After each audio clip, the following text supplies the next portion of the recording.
Hello everyone, welcome to my channel. Happy 2024. I hope you guys have a great new year. So for today's video, I am going to be analyzing one of my games that I played recently over the board in a rapid tournament. It was quite an interesting game that I thought I would learn a lot and I would also share with you guys. So don't forget to like and subscribe, and let's get started. So for a little bit of my chess background, I have been playing for a long time and I'm currently 2000 USCF rated, and I'm also trying to reach the National Master title. However, after this game against a strong 1800, I realized that I have quite a lot to learn if I want to reach the Master title. So keep in mind that this game is a G25 delay 5, so you get 25 minutes each with 5 seconds delay for every move. And my official rating is currently 1990, playing against a 1829. His name is Leo. I just call him Leo. Okay, I hope I'm not pronouncing it wrong. And so this game is, I would say, like, I actually made a lot of mistakes, more mistakes than I should have. But I think that is also a good lesson for me because this game will be very good for me to learn. So let's get started. So Leo as white started with e4. And I responded with one of my strongest response that possible against e4, c5, going to d Sicilian, and we have knight to f3, and I play e6, trying to go to Taimanov system. I don't play d6 a lot because knight dwarf is a little hard for me to study, and I don't like opening theory that much, so I play e6, and we have c3, going to the delay Alapin, which, you know, I'm not the biggest fan of the Alapin, but it is what it is. So I play d5, a very aggressive response to this Alapin variation. So white takes on d5. I capture back with the pawn. Here queen takes e5 is also an option, right? But I think this game I opted to go for pawn takes. So we have d4, trying to fight for the center. Knight to f6, just developing pieces. And now here we have bishop to b5, check. So I respond with bishop d7, blocking the check and also attacking the bishop. And here we have queen e2 check. A very annoying check. And here I panicked a little bit for some reason. I think because it's probably a rapid game, so I responded a little inaccurate and I went queen e7. Because I was scared that after bishop e7, we have d takes c5, and I cannot capture this pawn. But it turns out that it is fine because after castling, I have a lot of tempo against the queen here. So say white protects it with b4, right? I can go rook to e8, and now bishop takes c5 is a threat. White has to block it with bishop e3, and now I can start marching on the queen side, trying to start breakthrough and do all this stuff. And what black is down a pawn, but black has quite a bit of compensation. So queen e7, it attacks the queen in a sense, but the problem is now I'm blocking the bishop's development. So what happened in the game is white takes a bishop with check. I took back with the knight, and now bishop e3 comes in, and I realized, oh, now my bishop cannot move anymore. I cannot move the queen up because there will be a million attacks on the queen, and I will be forced to move the queen back. And I realized I cannot take. If I take the pawn, knight takes d4, and white is sufficiently better. There is not much black can do, and this bishop is still very bad. And there's just not a lot for me to play here. So I realized I cannot take on d4. So I went for c4, which probably is not a great move. And I think according to the engine, it's not very great. So here, white keeps developing with knight bd2, which actually shocks me a little bit. So what happened is white could just castle right away. And then after g6, rook to e1, bishop to g7.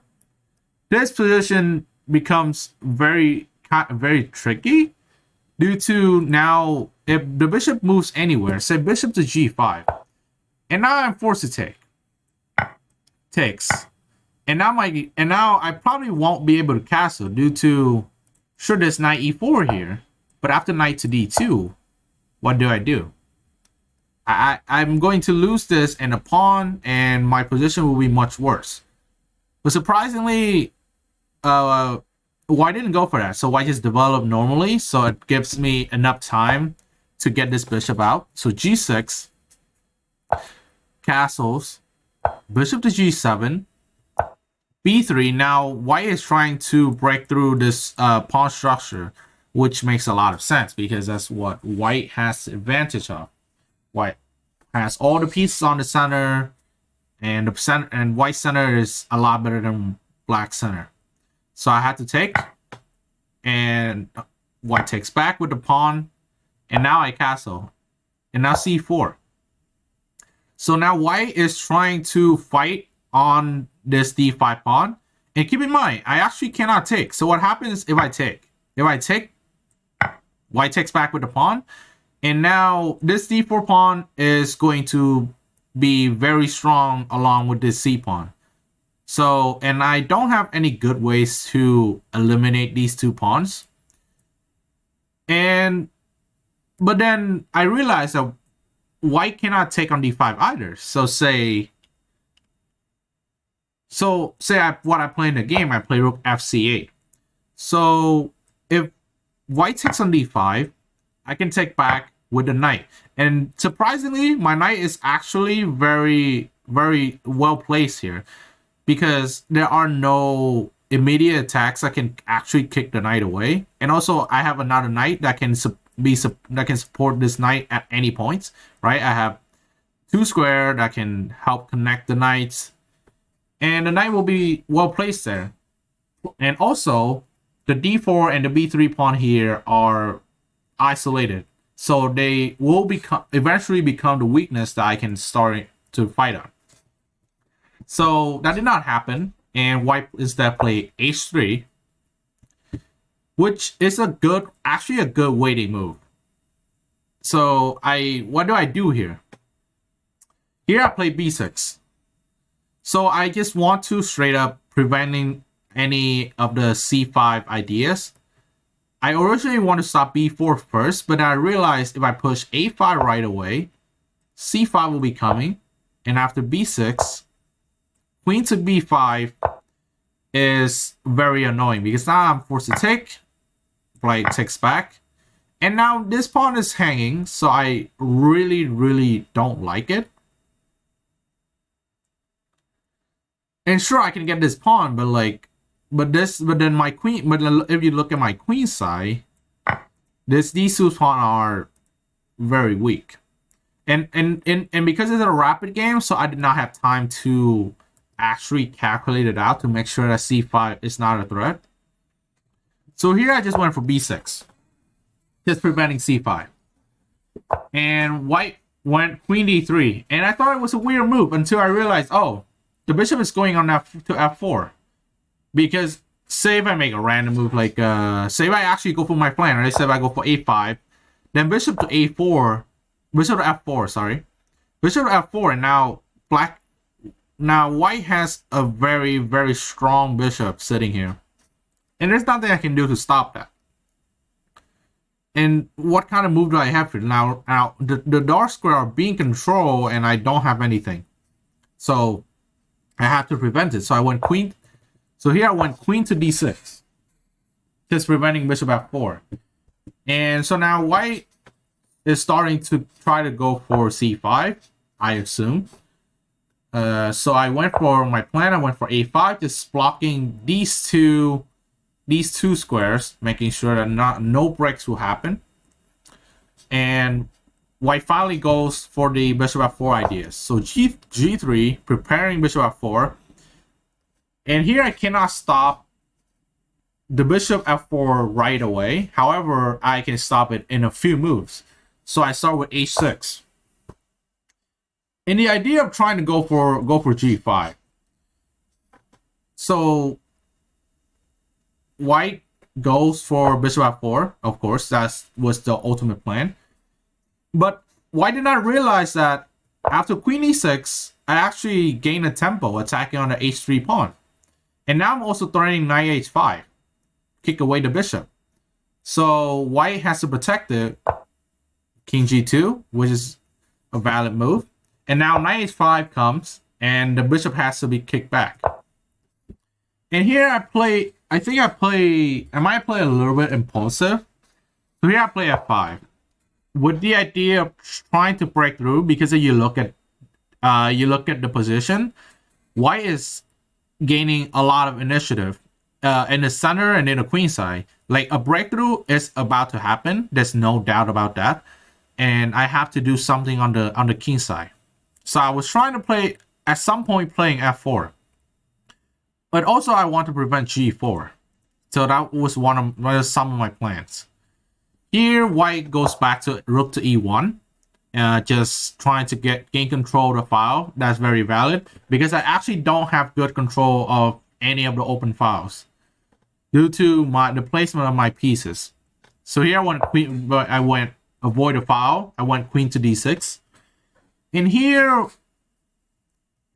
white plays knight to e5. Now this is a very interesting move that I completely missed because I realized that it is actually a great move.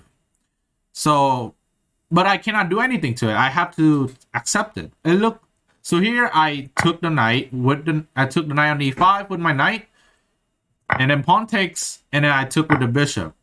Why did I not take with the queen? Here, so I take with the queen. There's bishop to b6. And say I move it back. There's queen to d5. And here I am down a pawn, basically.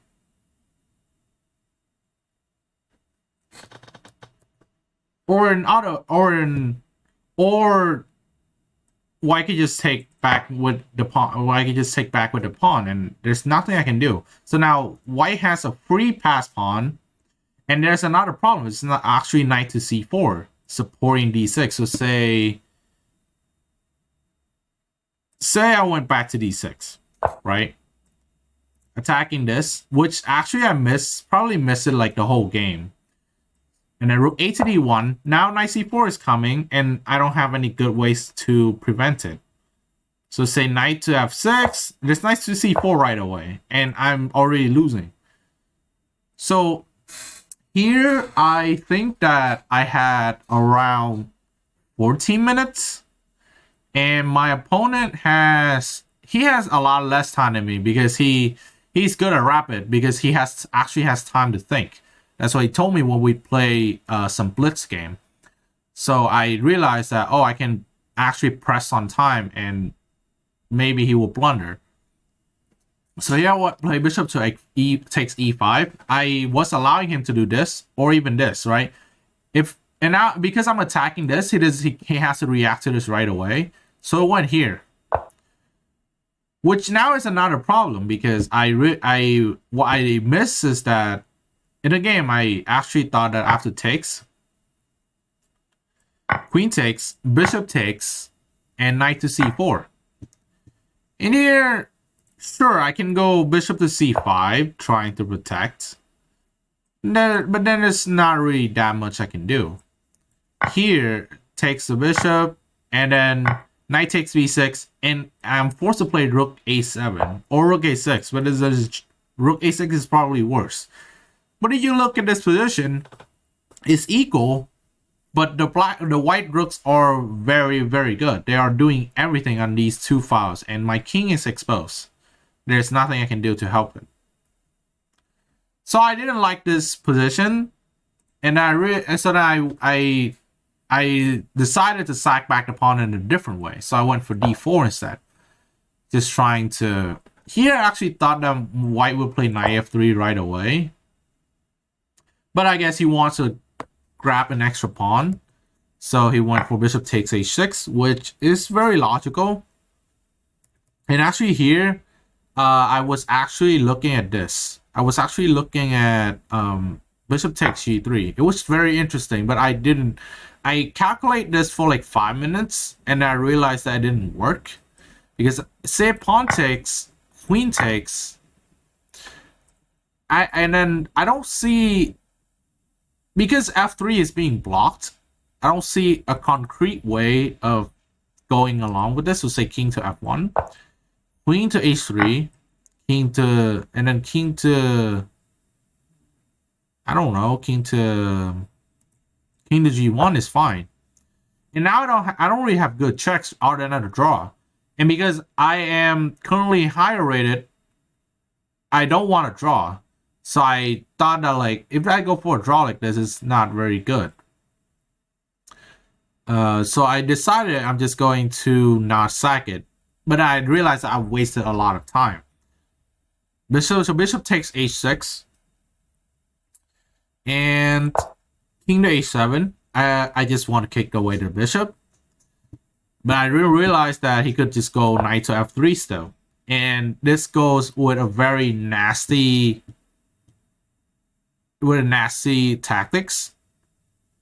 So funny enough, if I go back here, if I go back here, there's actually knight to g5 check, and I cannot take the bishop. And if I go back, I mean, I'm just a lot worse. If I go back, then bishop takes, and then I don't know, like knight takes, and then queen takes, and I'm just down a pawn with no compensation. There's nothing I can do. And if and funny enough, I take the bishop, knight take f7 is a fork. So I realized that, and I was like, oh, and now I have to go bishop back to f6 just to prevent knight g5. So he saw that, he went for bishop g5, trying to provoke me to take, and of course I don't take. I went just go back bishop g7. I was fairly happy that I was able to keep this bishop, because actually this bishop will help me defend in the long run. And here I think that white only has 4 minutes, and I still have around 10 minutes, so I still have plenty of time to try to save this position. And while white, I'm just trying to prevent any counterplay possible. So here white went for bishop e7, which just just an attempt to try to attack. I thought better would just be rook to e7, right? Trying to pin this, but I guess after rook c7 and I start trading down pieces, then I could fight for, and then I could start fighting, at least for a draw, right? So here, white went for bishop e7, just attacking the queen. I move back the queen to e7 to d7, and now white finally takes a pawn. And I went for rook e8, which actually is a mistake, I believe, because now white has a very nice discovery, knight to b5.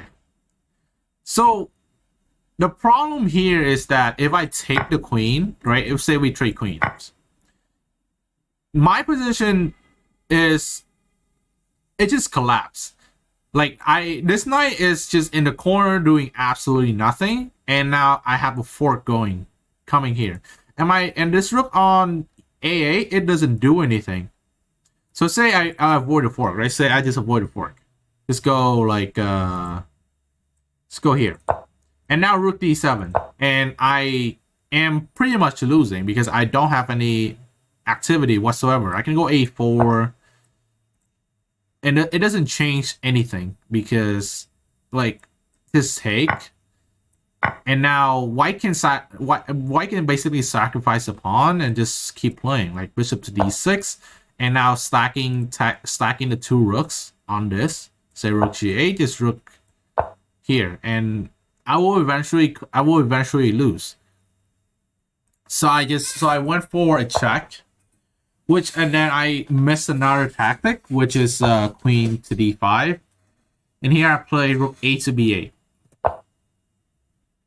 And I think I should be losing in this position, I believe. I should still be losing because actually knight to d6 just wins. Because it should have forces the queen trade. And now, again, my position is way too passive. Like, I just have to go rook g8. And sure, it's slightly better than the previous position, but it doesn't change that much. Now, rook b5. And I don't have anything. But here, I think that white only has less than a minute on the clock because white was trying to figure out what to do in this position for some reason. So here knight d6 actually doesn't work anymore after the queen trade. Like he took the queen, which I was surprised. So, but after knight d6 doesn't work anymore because I actually have this. And now it's two pieces for the rook, which is of course better than equal position. That I was completely worse. But yeah, so what happened is for some reason I forgot what white did here, but for some reason he just completely gave up the piece, which allowed me to win the game. I only have my notation up until this move, and I looked at it. I was like, I didn't understand why this happened, but I was take the win here. But overall, I think that this game teach me a lot of things about like this Alpin variation. If you look at back here, this is where I started like crumbling because if you look, like I'm all I was trying to do is defending, but then my position start collapsing a lot. Sure, I had some threats here and there, but I think here f5 was probably the move that started making me losing because I start trying to make some counterplay without realizing that I'm just exposing my position even more. So yeah, I think this was a very interesting game that I had. And even though I won, I wasn't really happy about it. I'm still trying to play different openings just to figure out whichever is the best opening I can play. And yeah, so thank you guys for being here with me and analyze this game with me. And if you guys have any questions, comment down below and let me know. Let me know if you guys like this type of content, and I'll see you guys later. Peace. Happy New Year.